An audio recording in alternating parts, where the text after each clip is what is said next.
listening to Mortgage Lending Mastery. Get the knowledge you need to advance your mortgage practice quickly and efficiently from Jen Du Plessis, America's mortgage mastery mentor with over 37 years of experience and over $1 billion in lifetime fundings.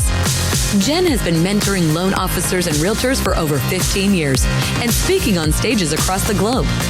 So settle in and get ready as Jen and her guests share their experience, passion, and strategies to help you crack the top producer code to reach new heights in your business. And now, here's your host, Jen Du Plessis, Mortgage Mastery Mentor and head chick in charge of Kinetic Spark Consulting. Hi, everyone, and welcome back to this episode. I'm your host, Jen Du Plessis, and today with me, I have such a really fun guest. His name is Erik Allen. Erik, welcome to our show. Oh, thank you so much. I really appreciate it. It's truly an honor to be here, Jen. Yeah, well, I'm happy to have you. And we had the wonderful privilege of being introduced at Prosperity Camp, was part of Secret Knock in San Diego, or for just, were we in San Diego? Yeah, well, we were in Carlsbad, but we were out in California, unmasked at the time. Yep.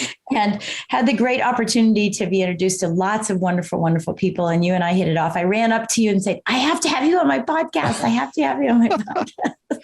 So I want to tell everybody just a little bit about you before we get started here. So one of the biggest things that I want to talk about, on this show is the fact that you came from this broken home and you've battled addictions. You were in jail. You've been bankrupt. You've had all these, with some people, when they come on the show, they have one of these.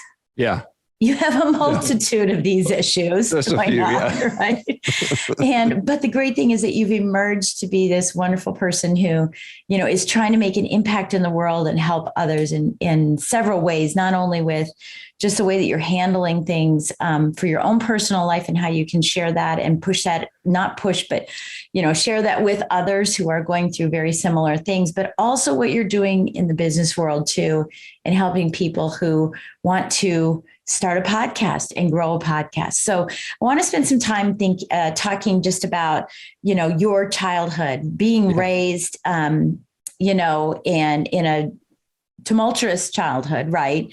In a home where you beat up your boyfriend. So tell us a little bit, tell us whatever you want to tell us about. What I'm most curious about is, how did you end up in jail at the age of 18? What was that? Yeah. How did all that happen? I think, so parents got divorced when I was 11, ended up moving to Montana, where my mom had a boyfriend who was very physically abusive. They had a kid. And so they rented this house. It was a room for him, the 4-month-old son. My sister's 4 years younger than me, and then them. And they said, Erik, you're going to live in the garage. So I literally had this plastic tarp at the end of my bed that separated the truck that pulled in. And that was my room. Right. And luckily I had a fireplace in my half of the garage that would keep me semi-warm during the negative degrees there in winter. But, the physical abuse continued when we moved to Montana. And it got to a point where, I had to fight my mom's boyfriend off of her, literally hit him in the head twice with a cast iron pan, lots of blood, and essentially was kicked out of the house at that point with 3 months left to my freshman year of high school. And that sent me on this path of destruction for the next 10 years. So I'm 18 years old, senior in high school, and I had a bong. And I got arrested for having drug paraphernalia and had to go to jail, little black and white chain gang outfit on, bright orange slippers, 145-pound little twerp kid, scared to death to go to a jail cell with all these guys that were in there for much more violent crimes than having a bong. And very scary. And it was interesting because it was in a different county. So my name didn't go in the paper where I lived. Didn't even tell my parents for probably 10 years after I had gotten out of jail that I actually went to jail when I was 18. But I was kicked out 2 weeks after I graduated high school. I woke up to a note on my bathroom mirror from my dad that said, you can't comply with house rules. You have 48 hours to get out. So between ages of 18 and 21, I moved 21 times, living on couches and second cousins' houses for 3 days here and 4 days there. I had $100 in my pocket and moved to Seattle, Washington to get into the music business. I don't know how to play anything. I just said, I want to be in the music business. So I got up there, basically living off of credit cards, and then by the time I'm 21, I'm $28,000 in debt and lived a rock star lifestyle for a while, but, did battle those addictions of drugs and had that free alcohol and lots of concerts. This 2-year span went to about 175 concerts. And, it was pretty crazy times for sure in my early 20s. Wow. Wow. So you went to jail at 18. How long were you in jail? For 10? I was actually just there for 24 hours. Oh, okay, good. Yeah, oh, okay. Yeah. Just 24 hours. Okay. Well, that was long enough, right? Definitely long enough. Yeah. The judge said, why don't you give me a reason why I shouldn't throw you in jail for 90 days? And I was like, what? And he goes, all right, 89 suspended. And I was like, oh, okay. That's still. Yeah. That's good. That's good. Yeah. So take us back a little bit to, living in the garage, and I envision this, pulling a pickup truck in and sort of this dingy garage with this plastic. And I know that plastic, everybody knows that big, heavy plastic stuff. And, tell us a little bit how you felt during that time, the description of being there is one thing, but how did you feel during that time? There was times where it was freeing because I was outside of the arguing that was always happening inside the house. So I could escape out to my room. I had a TV out there. So I played some Nintendo and, did my homework and everything in that room. So I spent as much time in that room as I could. So for me, it was an escape away from that. I think at the time, I didn't realize it was kind of like this abandonment or rejection that was happening. And now looking back going, yeah, I was like, that was a serious thing. Like I had to, the only time that I was in the house was when I had to go and stoke the fire and get the fireplace going. And then after that, it was like back out to my room. And so, yeah, it was this feeling of sort of abandonment, rejection, but it was also this time for me to just escape that chaos that was going on. Yeah. I'd imagine. I mean, I have a very, well, not a similar, but I do have a similar experience, and I do think to a certain extent, going away is easier, just getting away, escaping to that. So when you escaped, like you said, you played Nintendo. Did you have a lot of friends? Is this when you started picking up the addictions, or was that later? I started smoking smoking cigarettes when I was about 13 years old. I was introduced to cigarettes at a pretty early age, but that was kind of just the time where I hung out by myself. I lived in this remote area. So Stevensville, Montana, population 1,200, but we lived on the outskirts of town. So it wasn't like I was super close to friends. Right. I think my closest friend was maybe a mile away up in the mountains there, but it wasn't easy to get to their house. And so I did have some friends, but it wasn't like I was spending a ton of time there. We had 5 acres that the house was on. So I spent a lot of time out on the property too, just kind of wander around the ponds and sitting up in the deer stands and stuff like that. And just kind of being in nature. Yeah. So your mentor was the nature around you, basically. Yes. That was your mentor, right? Totally. Yeah, absolutely. Yeah. Because I know there's always an escape to that, that kind of abuse. So what ends up happening is you're like, I'm never going to be like them. Never, ever. And then all of a sudden you became like them. Right. Yeah. I became addicted, you kind of dropped into that. And then what was the ultimate turning point for you where you said, that's it. I'm done. I've had enough. It's got to change. Yep. So I spent 10 years battling addictions of drugs, of alcohol, marijuana, acid, mushrooms, anything you could think of, I could probably get my hands on. And so there was a moment when I was finally in the music business. I spent a year with Universal Records, got laid off during the Napster days when that was around. Oh, yeah. And it really sent me into this depression where I was working at Starbucks at night. I'd get off work, go get a 6-pack of beer and go to my ghetto apartment across the street from where Jimi Hendrix is buried there in Renton, Washington. And I would drink myself to sleep every night. One night, this girl walked into Starbucks and doesn't drink coffee and says, hey, we've got this cool college age event down at our church. Would you be interested in going? And I didn't have any friends. I was depressed. I was alone. She's really good looking. Absolutely. What time do I need to be there? Yeah.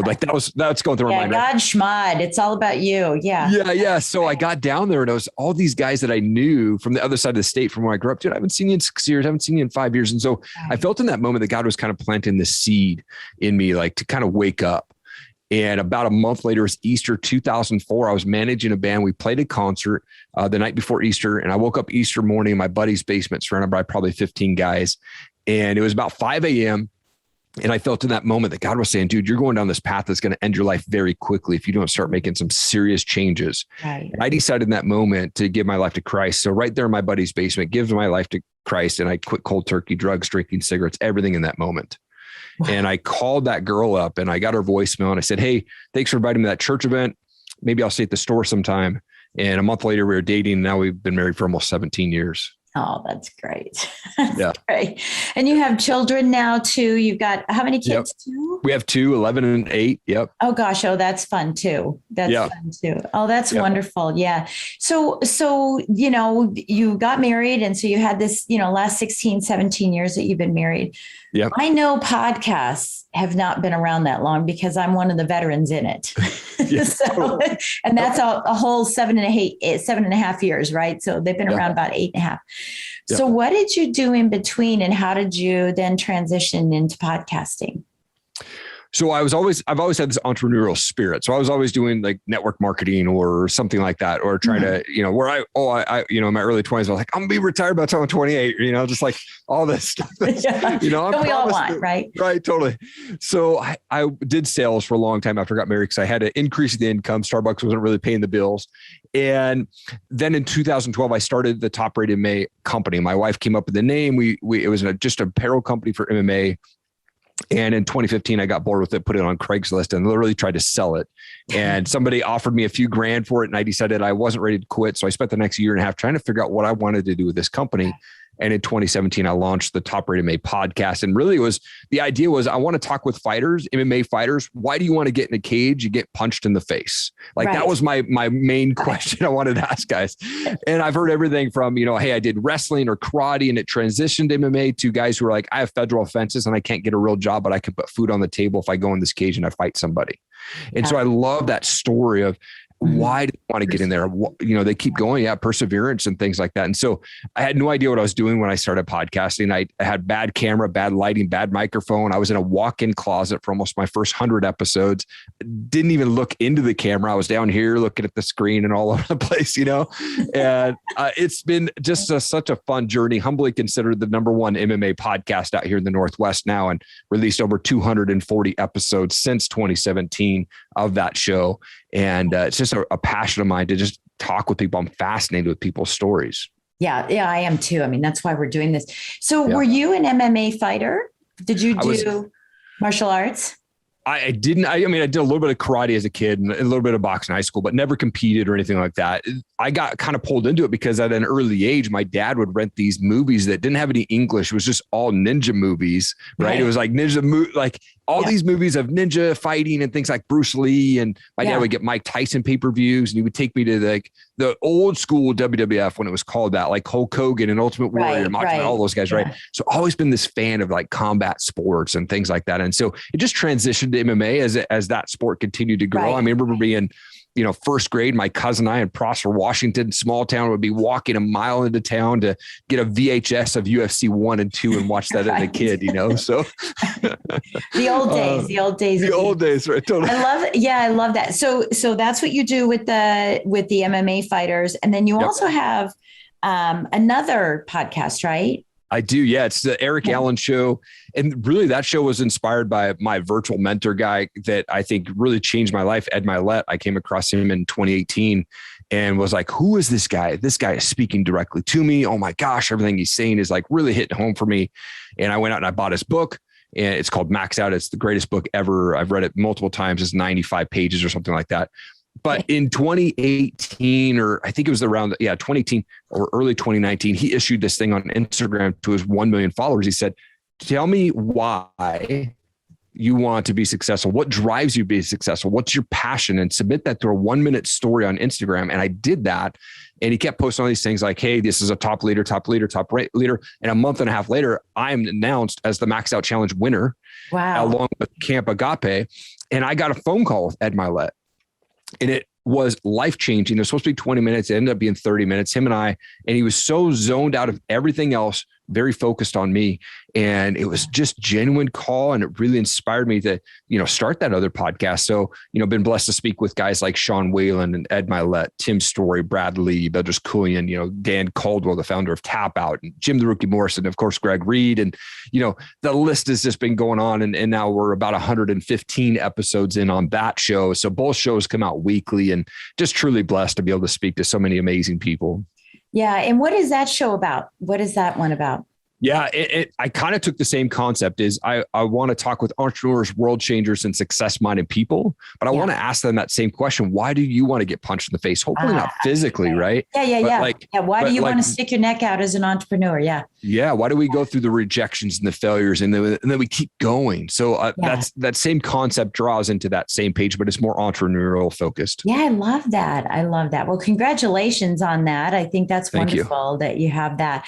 So let's now talk. I want to just transition into talking a little bit about podcasting, because a lot of people are out there saying, maybe I want to have a podcast. Everybody's podcasting. Should I? Is it too late? Right. And of course, you and I have both been podcasting for a while, but so I'm just kind of in it. I mean, or I'll be in it for the long haul because I'm already in it. So what are some thoughts that you might have for someone who's just starting out and thinking those things that I just mentioned, the naysayers, the tell me I can't people, as they're approaching, podcasting? I think they need to do two things. One, mentally go, hey, you know what? Other people's opinions in my past don't define my future. So I can start at any point, whether that's podcasting or whatever that you're passionate about. So if you can find that out, or if that's, let that get out of there. And then if you're passionate about podcasting, if you want to talk about whatever it is that you're passionate about and share it with the world, you can do solo shows, you can do guest shows, whatever it is, just do it. There's so many resources and so much availability right now to just launch a podcast literally for free from your phone if you wanted to. And I'd say put out shows, record record what you're passionate about. And guess what? You're going to suck at first. Yes, you are. I mean, if I look back at my early shows from episode 1 and 2, and probably the first 20 or even 50, I would not watch those shows because I'm like, oh man, that's crazy. There's so much good stuff now though, to get out your passion, to talk with people. I started podcasting because I selfishly wanted to just talk to amazing people. And then I was like, man, I really should be sharing this out with the world. So that's why I really started okay, I need to push this out. But I think, look, if you want to start a podcast, do it. And you can reach out to me or Jen or find stuff online, but you can literally start a podcast today within the next 10 minutes for free if you really wanted to. But I'd say, don't listen to the naysayers who say, don't do that. It's a waste of time. It's not, you're not going to make any money or anything like that. You can, and you can just do it. You just have to take action. Yeah. And that was going to be my next question too, is, to, share with everyone, how do you make money? If someone wants to make money in a podcast, how do they make money? What are some ways that you've found? Because I know you have a coaching program that you're going to give to, as a gift to all of us. For a way for someone to kind of get some ideas on how to get started. But how are you making money, or how should someone make money in podcasting? Yeah, there's a couple of different ways. One, you can get sponsors, and you can get big sponsors. You can get, full episode sponsors, or you can just get these, advertisements or commercials that are in your show. A website that I use called podcorn.com. And it's literally companies that are looking to advertise on podcasts. Yeah. So it's like this site, if you've got a podcast that fits what they're promoting, you can submit your proposal to them, and then you can get them advertising on your website. So it's just a quick way to generate money. I think you can generate money through partnerships. So if you connect with a local company or a national brand, right, you're not going to jump out and just get Audible signing you and paying you 6 figures to get a podcast going. It's so tough. You got to get your name out there though. So the more work that you do, the more consistent that you're putting out shows, that's what's going to excite companies to want to work with you. And so if you can do that, and then literally you can just contact people and say, hey, would you be interested in a conversation about maybe talking about sponsoring my show? Then put in the sales, right? But at least try to get your name out there that way. But podcorn.com is a great resource for getting that really start up monetization to your podcast. Yeah. I think that's great. Have you tried Podbean? Podbean. I've not. I think my show is on there, but I don't know that I've actually spent too much time. Yeah, because they do a little bit of that as well. I'm really fortunate in one of my podcasts. I have Quicken as my. Oh, nice. Yeah, as my sponsor huge. So it's kind of cool. That you're involved and that's exciting too. Have you ever not paid, but have you ever asked people for appearance fees? Appearance to come on my show? Yeah. So I do. how I make some money is typically the folks that are on my show are people that I reached out to. I've got this wish list of guests that I reach out to throughout the Don't year, we right? all? Yeah. Right. And I go through that on like a daily basis. Go, okay, do I need to reach out to them? I don't want to reach out to them quite yet because I'm not there. My show's booked out until like probably mid-November right now with releases. Yeah. But if people reach out to me and say, hey, can I come on your show? Mm-hmm. I offer them, hey, you can, if it's a good fit. Yeah. But I'm going to be out till November. But if you want to jump the line and like basically get on right now, I charge a $300 fee for them. Yeah. There you go. There you go. Yeah. And then they can, and I've done that quite a few times. People want to get on the show, which is great. And it's funny to me. I'm like, I don't really think that people would actually pay me to come on my show, but I'm going to throw it out there and see what happens. Yeah. And, well, if there's good value, they will. Yeah. No question about it. Yeah. Yeah. That's so cool. That's another way that I generate income is just, I do charge a fee if people want to come on my show. If it's inbound requests, right? If I'm reaching out to folks to come on my show, I don't charge anything. Yeah. But if it's inbound requests, right? People are just trying to get marketing, right? I'm going to charge them for that. Yeah. Yeah. No question. Oh my gosh. And we get lots and lots of emails every day, right? Right. From that kind of thing. I was listening to your podcast, your one episode, so that I could call you and say, listen to the one episode. Yeah, I know. I hear that a lot. I found that the more organic I can be, when I first started, I had hired a company that would go out and find people, right? Because I was brand new in it. And first of all, when I started podcasting, we didn't have video. It wasn't video yet. Okay. So I laughed when you said about being in a closet, because I recorded all of mine standing in my closet with my phone and my earphones, and just did the audio. And then my dog would scratch at the door and I'd have to start over. And now I don't care. You're hearing doors in the background. It's just, I don't care anymore. Yeah. Because nobody cares. I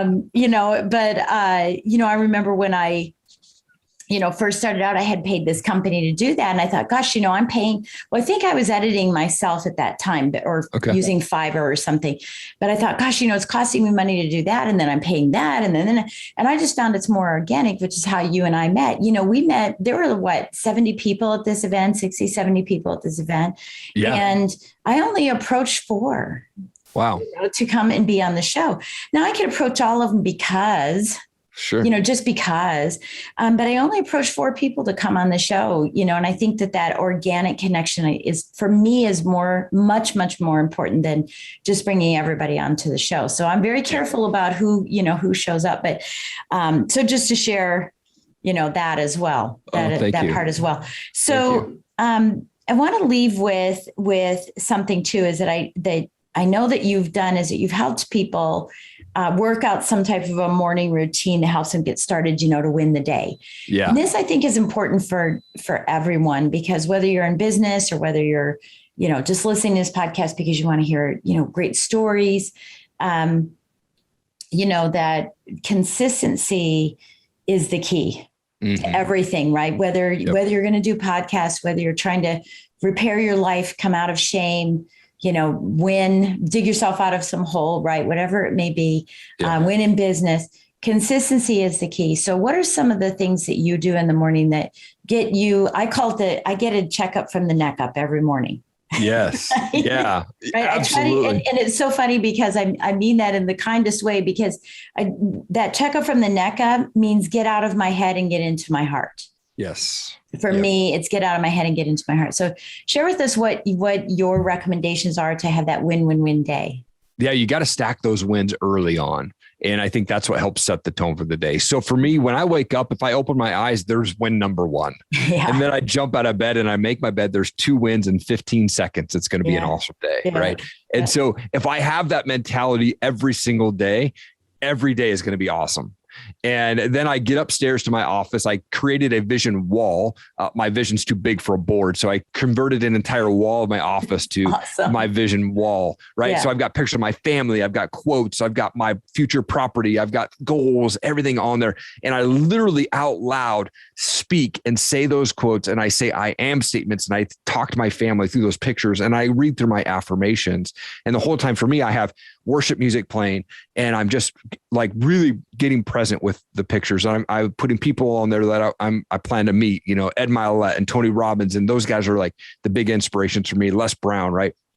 And so I read through that, and then I go and just sit in my chair and I just have a time of prayer. And for me, that's just drawing close to God and just saying, man, I'm so thankful for this life. Thank you. And just really going through everything that I'm grateful for. Yeah. And then I read some word out of the Bible, and that really helps me kind of set that tone for the day. But I do that every day. I wake up at 4 a.m., 6 days a week. Doesn't matter what time I go to bed, I'm getting up at 4 a.m. Yeah. And I have to get up at 4 a.m. because if I don't, that throws me off of my chain of my consistency. Right. And so I've been waking up at 4 a.m. for probably close to 10 years now. Yeah. And that time in that morning for me is so important because one, my family's still asleep. I'm not interrupting family time, but it also is a time for me to just be alone and draw close to God. It's for me to draw close to my personal development. And it's so important. It's non-negotiable for me. Even when I travel, I have photos of my vision wall, so I'm looking at my phone, I'm doing the same routine every single day. And that really helps kind of just set the tone for everything. Yeah. I love that. Do you subscribe to the Miracle Morning? Is that where it started? I do not. Okay. I don't. I should though. That's okay. Well, Hal's been on my show. He's been on this podcast, and he's just an incredible story of someone who, was very, very close. He had cancer recently, and he was very, very close to death. They had less than a 1% chance of him surviving the kind of cancer that he had.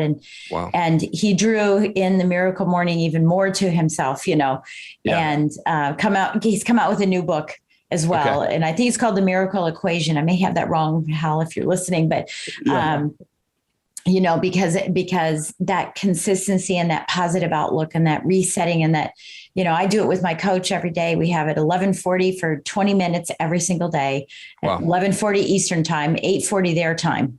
So I have to interrupt my day, but we do soul intuition. We all talk about what we're grateful for. We do breathing, and we just have that quick 20 minutes. And for me, it's good because it's halfway through the day.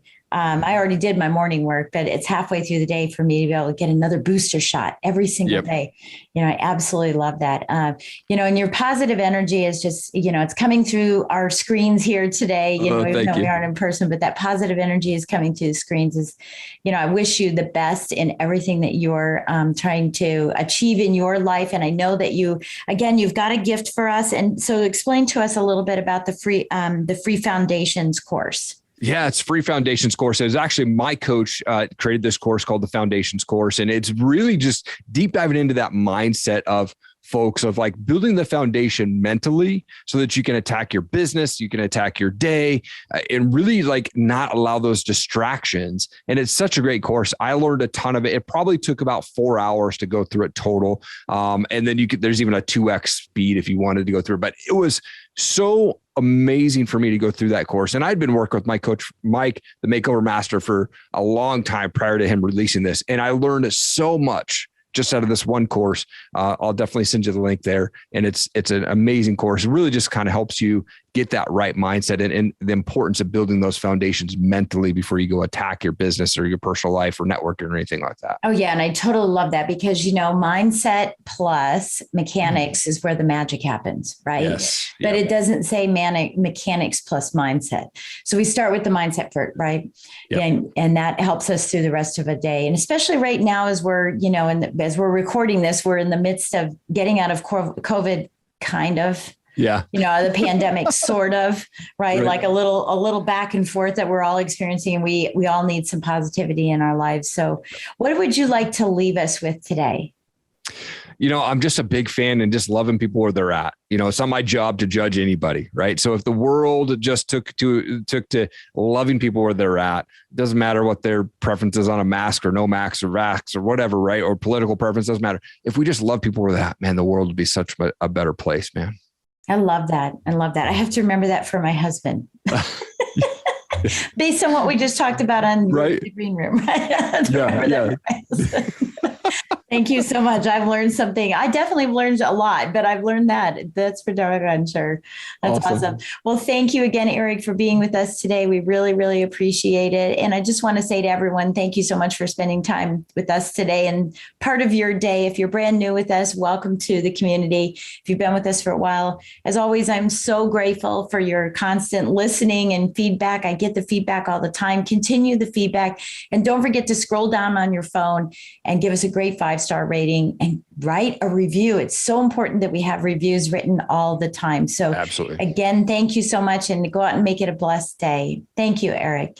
Thank you. Thanks for listening to Mortgage Lending Mastery. Be sure to subscribe to hear more sales tips, ideas, strategies, and tactics to help you with your personal and professional growth to multiply your results in record time. And if you like what we're doing, don't forget to give us a rating and review so we can continue to bring you the best content possible.